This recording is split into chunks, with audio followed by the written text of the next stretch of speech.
Hello, everybody. Today, I decided to present a case that it actually just was completed last week, treating side effects of prostate gland removal. Basically, a brief description of the condition. This gentleman had urinary tract infections after he removed his, there is details later on, but just the condition. He had urinary tract infections after he removed his prostate gland. Urinary incontinence to the point that when I met him, he needed to wear padding, and he was completely tired. He was not sleeping well. He was depressed and actually feeling hopeless that he, would have to live with this condition for the rest of his life, as the doctors had told him at the time I met him. So why did I choose this case? I chose this case because we connected immediately. I met him at a trip I had made for a coMra introduction course, and he came to meet me with his wife. So he opened up to me and he believed in me. He actually told me, "Can you really help me? Is this everything you're saying is true?" So I said, "Yes, I can help you." So we connected immediately, and he seemed determined to actually get control of his health in his hands. So that was the starting point of our relationship. So he's 72 years old. He is a very sweet man, very sweet man. So he removed his prostate gland in January of 2016. He was under no medication when I met him, and he was married. He is married to a worrywart. I'm saying this because when I met them, they came together, and she kept interrupting us. "Can your machine help me?" I said, "What's the problem with you? I have all this anxiety about this and that." So I think that's very important to mention, especially for his condition, okay? Prostate gland removal, bladder issues, and all of that. So that's important. To get into details about the symptoms, urinary tract infections right after the surgery. He basically told me that he had these infections right away, and he was on antibiotics all the time, but they kept coming back. So for about 2 months, he had urinary tract infections that they kept repeating themselves. He could not urinate at some point after these 2 months, so he had to be brought to the ER emergency. He had severe pain, pelvic pain. 8, he said, out of the scale of 1 to 10, 8, maybe 9 the second time, as he told me. So they put a catheter to drain the urine the first time he went to the ER. They couldn't find out what was wrong with him. They told him, okay, it's a side effect. So they gave him antibiotics for possible inflammation, which I don't know why, antibiotics for inflammation, but anyway, so within a week, nothing happened. So within a week, he went back to the emergency room. And they told him that he probably had a urethra stricture, which is the reason that he could not actually urinate. Again, they told him another side effect symptom. So they suggested, oh, I see, I have not finished that. They suggested that they put a permanent catheter in him, like for a month. So he said no, so he was sent home after that. Another symptom, as I mentioned at the beginning, was urinary incontinence. He needed to wear padding by the time I met him, I met him in May, which was like 4 or 5 months after removal of his prostate gland.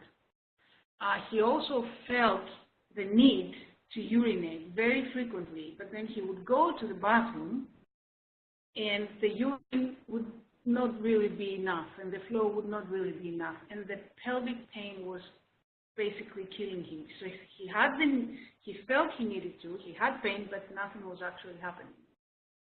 So as a result of that, he was incredibly tired. He could not sleep. He told me that he had to wake up every 45 minutes at night to go to the bathroom, and then nothing, and pain.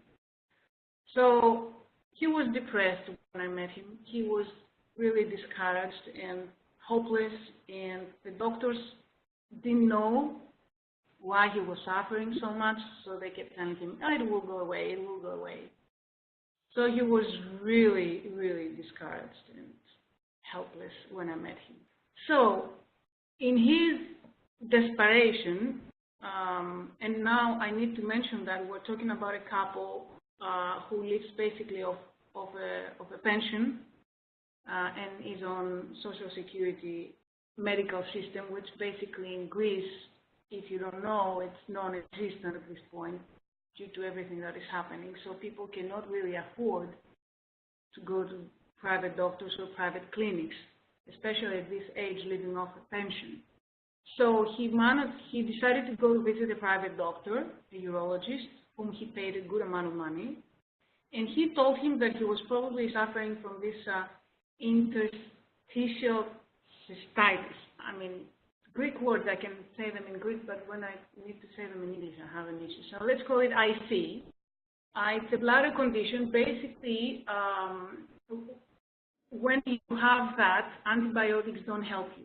So what they gave him at the ER in the hospital were absolutely the wrong thing to get him, because what happens with this condition is it has to do with bladder inflammation, and it is incurable, according to the doctors.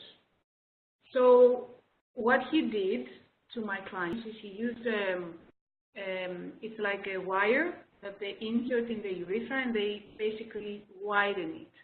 And he told him that if this did not solve the problem, then he would need to go back and then do it again. So they do it gradually, and the wider becomes bigger and bigger in width, so that the dilation is bigger and bigger, and eventually he could actually go to the bathroom, and then he sent him home. So I went by the book, basically, and I didn't make anything on my own. I used the Urology 3 treatment for the inflammation of the bladder, because it was clear to me that that was a definite case, and the Urology 5 for the incontinence of the urine, which is basically by the book. And then I told him we'll do Uni 3 and Uni 5, Uni 5 for the systemic supports. He bought a 980 Delta from me to do that at home, because there was no way that I could do that for him. Besides the difficulties, he was also away. He was not in Athens. So daily treatments, Urology 3 and Urology 5, day and night, and then alternating the 3 and 5, okay, every other day. Actually, in the middle of the treatment period, he called me and he said, Panagiota, I actually started feeling well. Is it okay if I increase the treatments? Because he was really into it. He said, I have the coMra all the time with me. But I told him not to. I said, let's finish the 30 days and then we review. So we had a 30-day period treatment, and then he called me and he reported to me. What I suggested, that he was not using any other therapies, of course, but I did some research about this condition, and I suggested some change in his diet.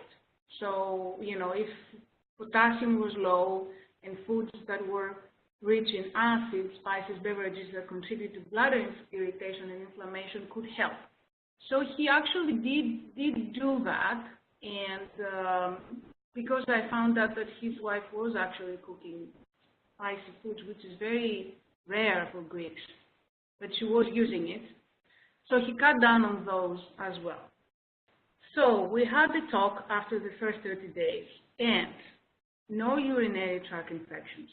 They were gone, and he had no difficulty in urinating. So this means that he didn't really feel the need to go without, you know. So this IC was basically not there, if it was an IC or if, you know, whatever that was. Pain in the pelvic area when he wanted to go urinate from 8 to 5. So he was like, I love you, Panagiota. You know, I don't have this. He was really happy. He removed the padding. I told him to remove the padding, actually, because I explained to him, and the way I was looking at his case is that the padding was some sort of a dependence for him. Okay, I wear it, so I don't need to try to train my bladder. So I told him that it's good if he's off the padding, and then if he had accidents, then we could deal with them. But I told him to remove it. So he removed it.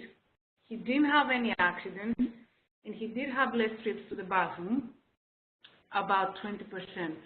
So he managed to sleep better a little bit, he told me, that first month. The incontinence, still there, but not so often. But the highlight of our call was that he was really happy, optimistic. He felt stronger, more confident, and willing. And he actually told me, I don't want to take a break. Can I continue? I said, no, you'll take a break. And I explained to him why he needed to take a break, because based on his improvement, I saw that his system was responding and that he needed some time for his system to take over the healing process before we started again. So I suggested a 15-day break, and then we continued. So yeah, that was the case. So he started 1st of June. We had a break, 15 days in July, then 15th of July to the 15th of August, the second month he did, 15 breaks, and then he just finished in September.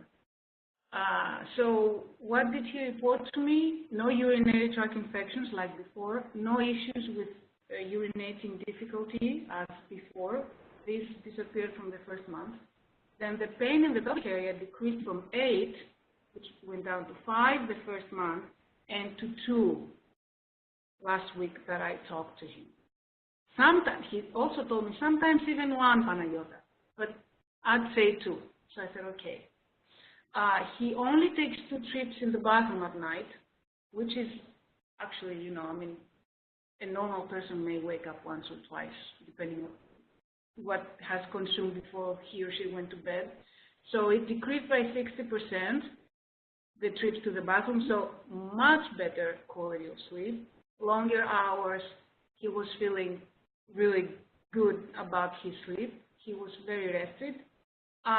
Urinary incontinence, he told me only when he gets tired or if he's very active during the day, then, you know, it happens sometimes. And the most important thing that he said to me is that his energy is back to 80%, which for me was amazing. And he was, I could hear him, he was happy, and I actually committed that I will go and see him next month. So for me, it is, you know, within 3 months, he managed to actually bounce back from a situation that seemed to be insolvable, if there is a word, you know, if I say that correct. Main learning points.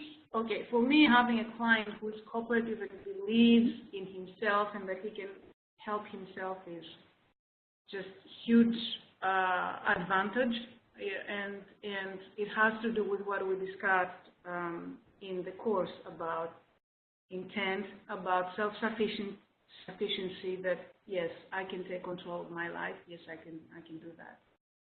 And yeah, for coMra, there's nothing incurable. I definitely believe that.